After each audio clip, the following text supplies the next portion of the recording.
Guys, Monet's Curvy Rant here, and I am finally done with this ReesaTeesa debacle story, traumatizing experience that she had in her life. And I'm ready to give my comments, okay? Now, I know a lot of people have done plenty of stitches and commentary to her story.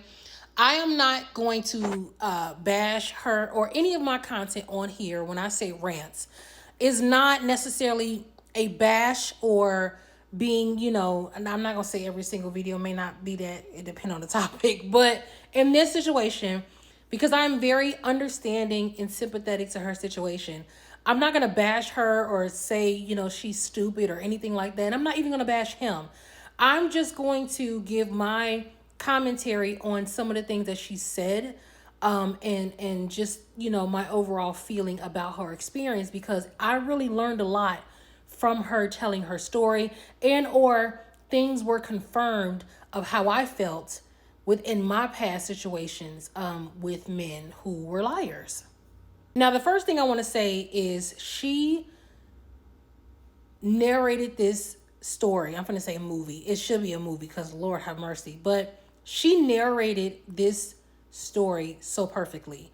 She gave us some great timelines in our mind. Because, see, I'm a very visual person. I need to really visualize what you're talking about, the scenery, the time, what we doing, when, what were we wearing, all of that, right? And she gave us that.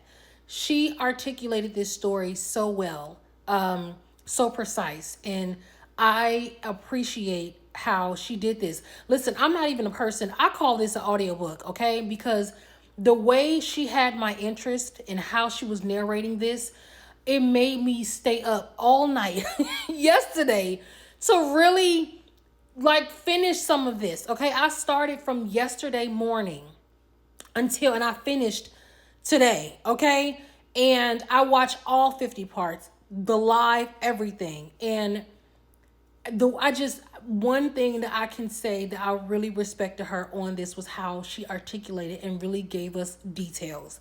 And I appreciate her for that, because it just really made a lot of things come. I mean, she would go back into, if she skipped a part, or just really break down certain, situations within the story. It was well done. It was well said. It was well explained.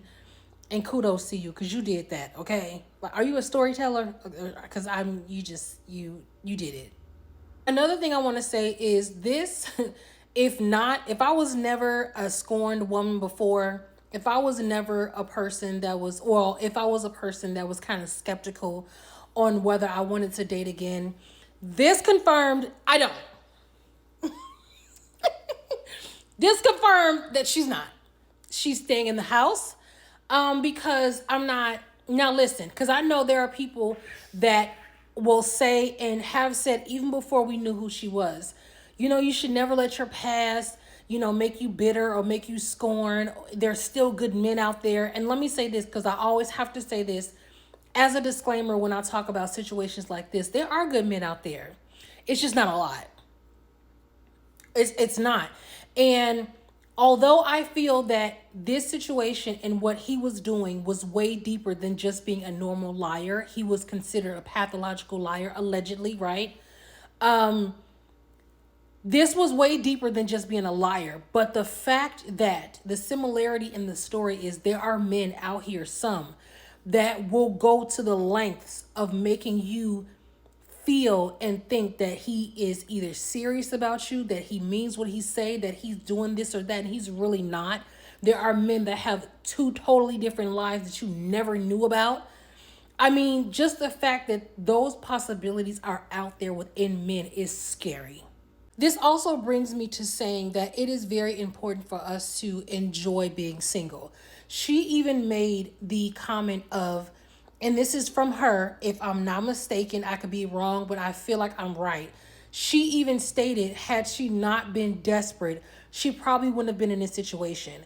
And for a lot of us women, we see this whole social media display that a lot of times is false, because people just do these things to make it seem like they're in love and they have the happiest relationships, right? She even mentioned, she see people on social media, they're getting married, and what I like to say, have the white picket fence, the house, and the dog. And she wanted that. She wanted that so bad. She thought it was her moment. She thought this man was it. And so she went with it. And she said, had she not just wait for God to give her that husband and wait for the right time, none of this probably would have never happened. And so that goes for a lot of us women, including myself. We have to learn how to enjoy being single and wait for the right time. Now, I don't know if there's ever a good time, meaning I don't know if God just may see you as just being single for your entire existence on this earth. I don't know. I would say no, because we are meant to be with people, with someone. We are meant to procreate. We are meant to be in a loving relationship. But sometimes that relationship may not happen until you're 40, 45, whatever. And a lot of times it has something to do with us that may prolong you meeting the right person.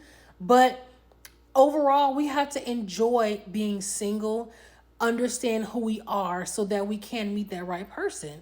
And this just lets me know that I need to just enjoy being I like being by myself. I do. I am an introvert. I like to be by myself. I don't like to be bothered.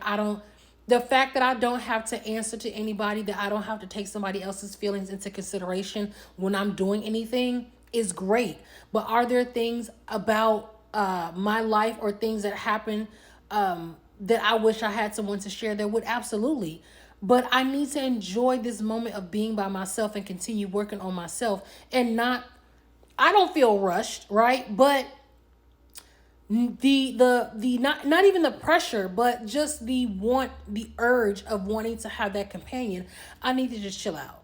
And so I think she, also kind of said the same thing. Would had she waited and not, jumped into wanting to be with somebody, she probably would have never experienced this whole mess. She said God gave her signs, and I absolutely believe that. One of the things she said that she felt was a sign, which I did not think about until she said this, was when her tire blew out when she was meeting him on her first date. I was like, you know what, that absolutely could have been a sign. But one of the things that stuck out to me was when she had the miscarriage. God was like, no, ma'am, we're not producing. We're not having his seed. What are we doing? And I know that was a traumatic time for her and a traumatic moment for her. I personally have never, experienced a miscarriage, but I'm sure women who have, it's one of the most hardest moments in their life. And, I'm sure she went through something, mental and physical and emotional and all of that when that happened. But God was like, listen, mama, I'm sorry, but we're not having this. We're not having that, you know. Another thing that I felt like was a sign was the fact that she could never get the house or the car. She was like, why can I get the house and why can I just get the car that I wanted or that I want? And I was like, in my mind, because God is saying he don't want you to have any ties or connections with this man. No baby, no car, no nothing. And I was just like, ooh, if God was not speaking so loud with a bullhorn, I may have to make, or actually, I will have to make a part two, because I was trying to, listen, I wrote some stuff down that I wanted to talk about. So I'm going to make a part two to the rest of my commentary on this. I'll be back.